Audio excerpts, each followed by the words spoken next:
Hey Superman, squarecircle here. Kind of starting this video without any real plan where I'm going with this. You pose an interesting question, something that philosophers talk about all the time. It seems to be kind of one of the core philosophical questions, if you will.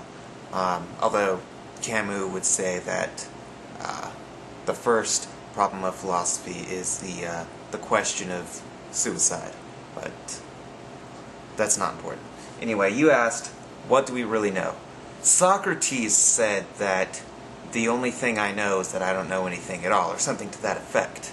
Although René Descartes, I'm not sure if I'm pronouncing that correctly. If anyone knows that I'm pronouncing it wrongly, then let me know. He disagreed, and he said the only thing that I can know is that I exist. Cogito ergo sum. I think, therefore I am. Now, I would have to at least agree with that. Fucking computer. I'd have to agree with that, at least in the conventional sense of thinking that you exist. Because even if we don't exist the way that we think we do, we're here, we obviously exist in some way. And by we, I mean I. Like, I can't know for sure that you exist, you can't know for sure that I exist. So the first thing that we know, the first infallible piece of knowledge that we really have is the knowledge that I exist. You have the knowledge that you exist. Now, it's kind of interesting to note that in his book, The Rebel, Camus says something along the lines of, well, he makes the argument that in the act of rebellion, you acknowledge the existence of others. Now, that's not to say that you know that others exist, but rather that you acknowledge their existence. He even has a quote in here, or he says something, I rebel, therefore we exist. And he says that we rebel every day. So, if you want to, and I suppose I should explain why he says that, but it's really, I think you just have to start reading the book to really understand. I haven't even finished it, so I'm not really an authority on the issue. But I think that it kind of depends on what you classify as knowledge. Are we talking about infallible knowledge,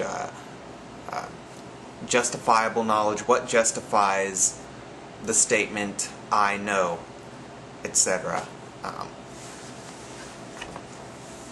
Now, if we agree with Camus that we rebel every day in at least small ways, and that rebellion, in the act of rebellion, we acknowledge the existence of others, then it would make sense to make the pragmatic assumption that others exist, not just ourselves. Although I think there are other pragmatic reasons to assume that other minds exist. I think it's pragmatic for me to assume that you exist, or else, why make this video response? And I think that's a very justified assumption. So if you want to look at it that way, then you can say that I know that you exist. I believe that you exist. I have a friend, Benjamin, as some of you, Azrinaut, for example, will know exactly who I'm talking about. And he likes to classify knowledge as justified true belief. Now that seems to be an easy definition to agree with. But the problem comes in determining what is justified. What kind of beliefs are justified to be held? What do we count as justification? I think that's really what the issue is. For me, I like to say that I know certain things. I suppose, well, for example, let's say I have this friend Mark, and he tells me that he is going to Paris during the month of September. And he's going to be in Paris and in France during that entire month. Now, if I trust him, am I justified in believing him? And if he's gone for the month of September, do I know that he's in France? Or do I just believe that he's in France?